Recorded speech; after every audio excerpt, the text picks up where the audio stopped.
Hello ladies and gentlemen, ObsidiusFan here for a huge project I've been wanting to do ever since the creation of this channel. There is no denying that video games have become one of the most unique and beloved parts of modern culture, and most of the times their success is possible thanks to their stories, their gameplay, and of course, the characters inside them. It can be either the person we are controlling or an NPC that will help you out during your adventure, but we all end up falling in love with some of these characters at one time or another, and I am no exception. So today I will count down my top 10 favorite video game characters, based on their designs, backstories, personalities, and even other minor stuff like their battle abilities and even their voices. It goes without saying, this is an extremely personal list, so it's most likely your opinions will be way different than mine. Just leave a comment down below telling me your own personal favorite video game characters. As long as Riku Replica is not one of them, I will be happy to respect your opinion.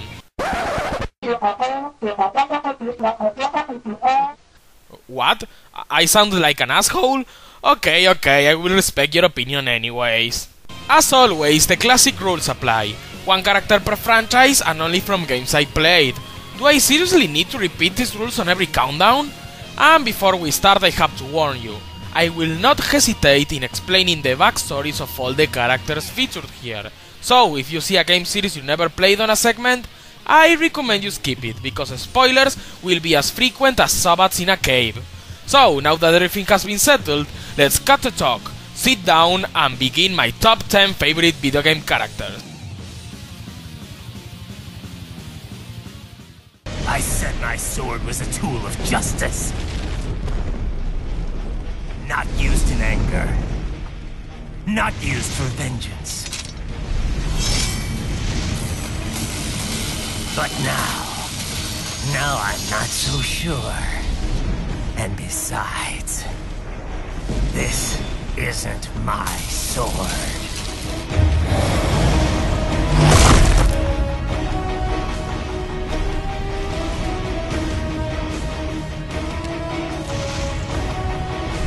Come on! Okay. Let's dance. What's better than a classic anti-hero to start off this list?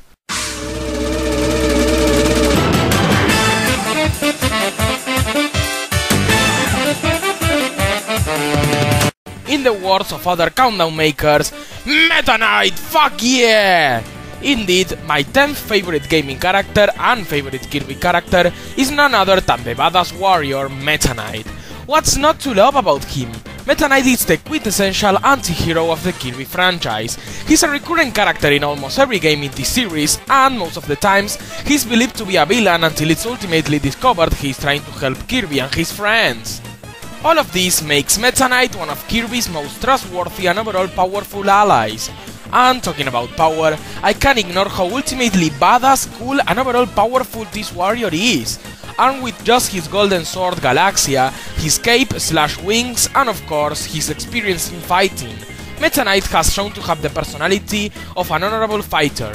He's always willing to face every enemy that wants to confront him, but he never acts arrogant and he always respects the abilities of his opponent. This is especially shown every time Kirby has to fight him as a boss, where he gives you a free sword ability, making all of his battles hectic and entertaining.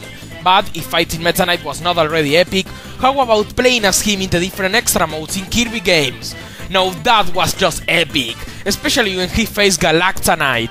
And of course, I can't live without mentioning his appearance in Super Smash Bros. Brawl. Yeah, some hardcore players may not like the fact that he's a little bit broken and unbalanced, but still, I always enjoy slashing through my enemies when I use Meta Knight, and I seriously hope he comes back for Super Smash Bros. 4. But finally, my favorite thing about Meta Knight and what makes him different from other anti-heroes is that underneath that cape and sword, underneath that mask, underneath all that badassery, is that even a word? Meta Knight is a cute little blue alien as adorable as Kirby. This idea is just plain hilarious and it makes him a truly unique warrior. I mean, imagine if Batman takes his mask and underneath it, you find an adorable little creature that makes you go, duh! Wouldn't that be awesome? No, actually no, that would be creepy, it just works for Meta Knight, scratch that, next number.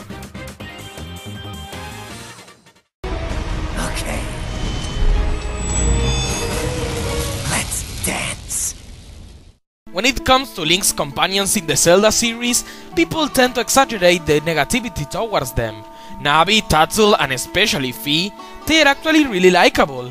Don't trust the internet when it's talking about these characters.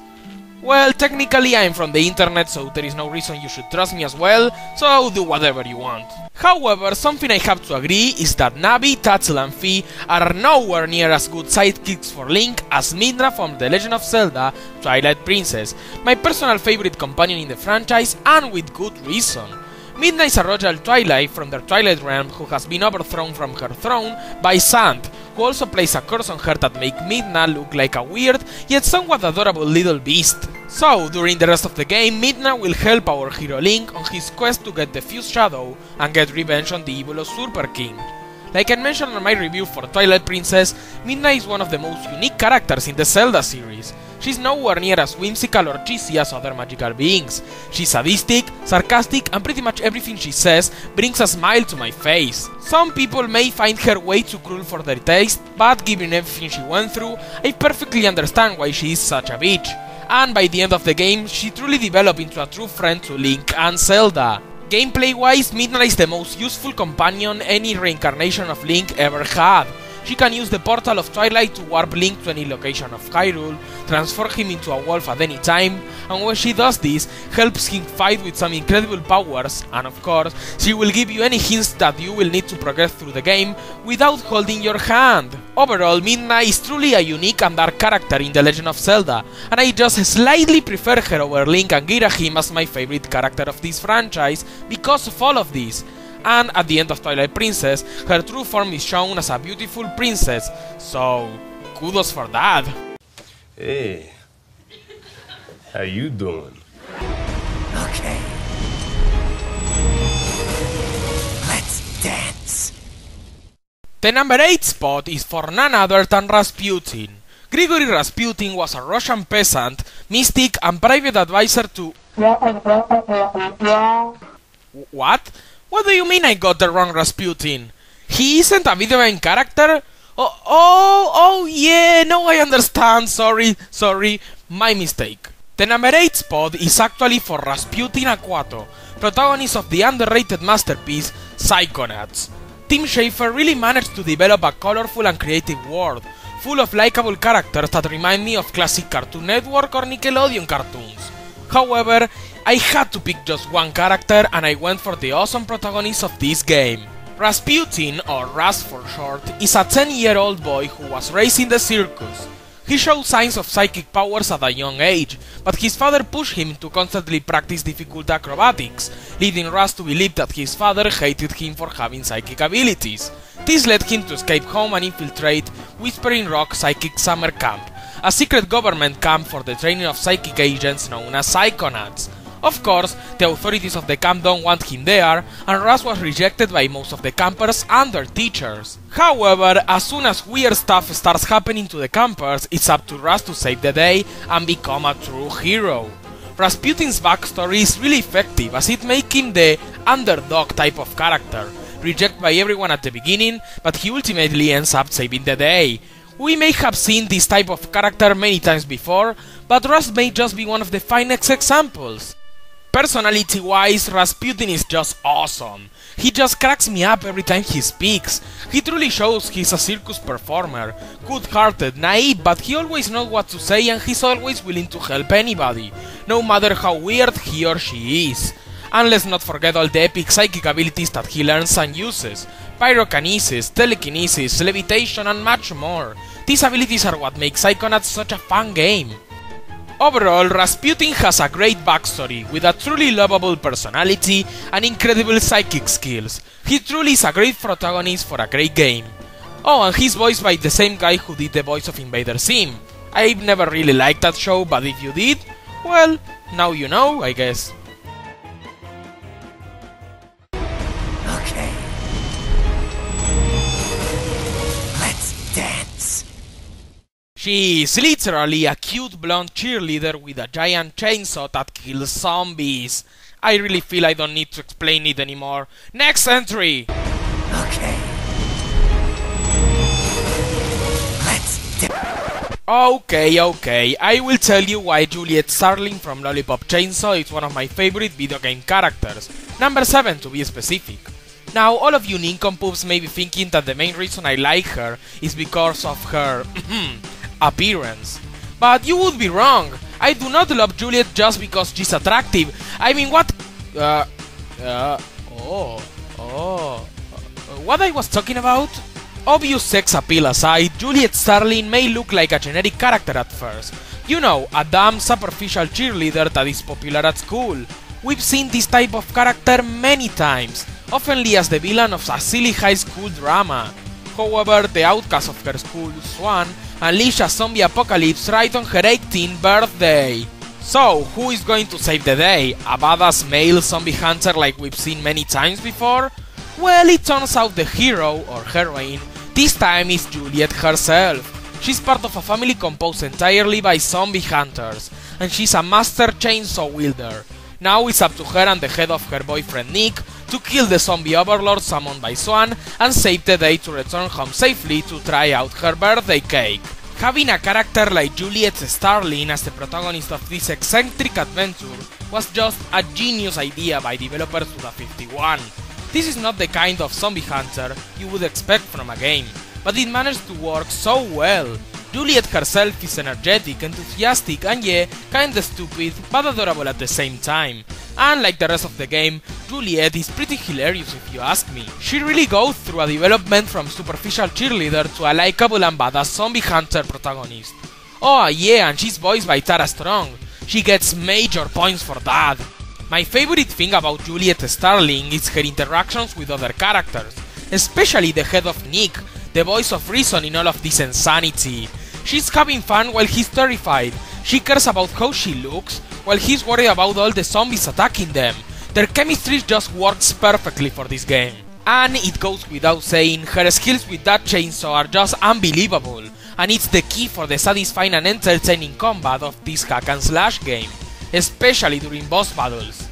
Overall, some people, especially Tumblr drones, may see Juliet just as an over-sexualized character, but please, play Lollipop Chainsaw to find out how much of a deep protagonist she really is. Oh yeah, and she makes a cameo in Killer is Dead. Let's see if you can find her.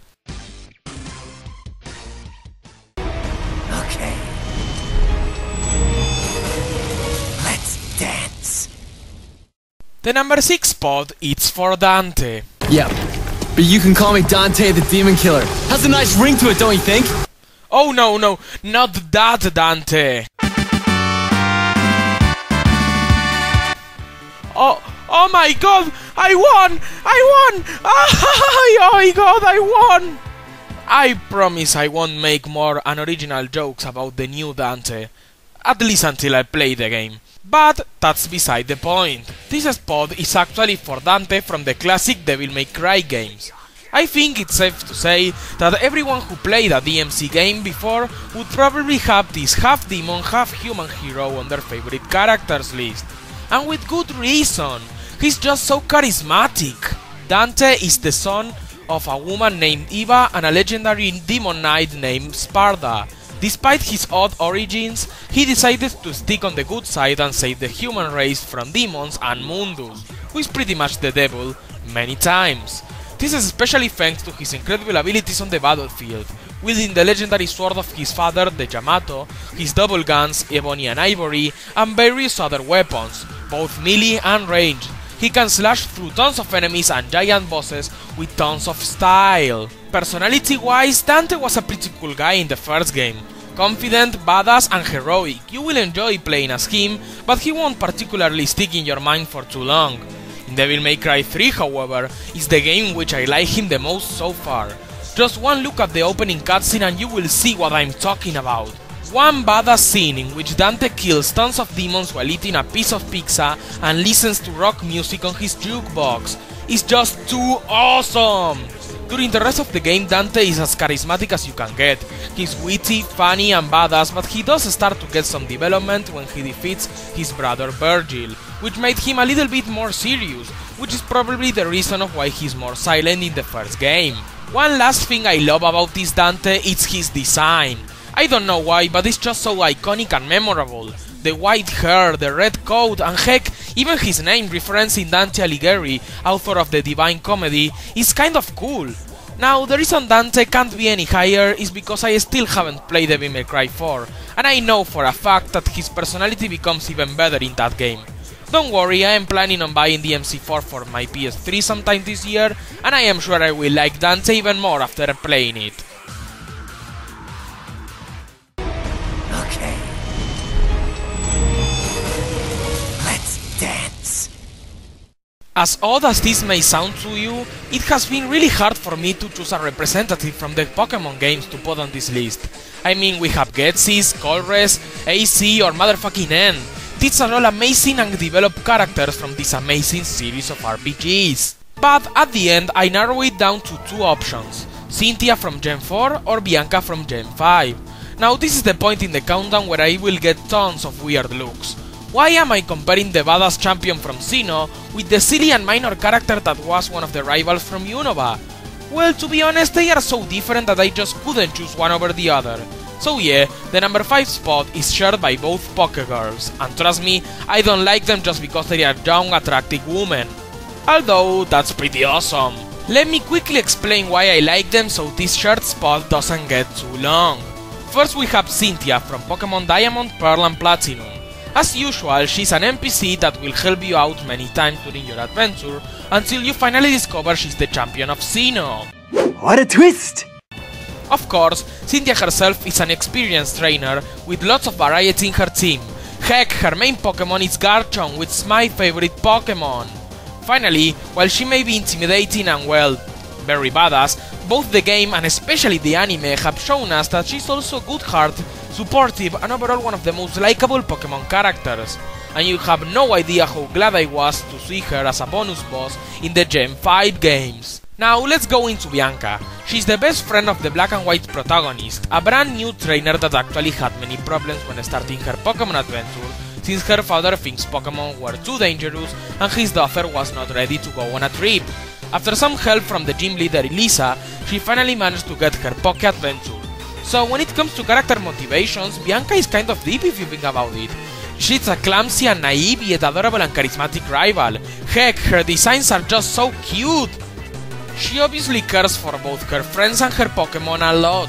She appears once again in Black and White 2 as Professor Juniper's new assistant.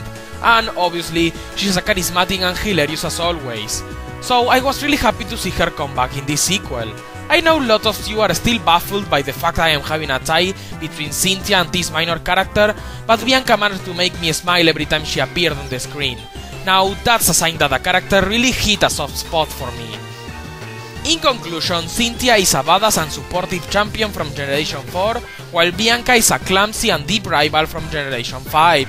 While they are both very different, they both are extremely memorable and lovable for me, and I just couldn't pick one of them for this spot. If you have a problem with that, then you can leave this video and unsubscribe. Oh wait, don't do that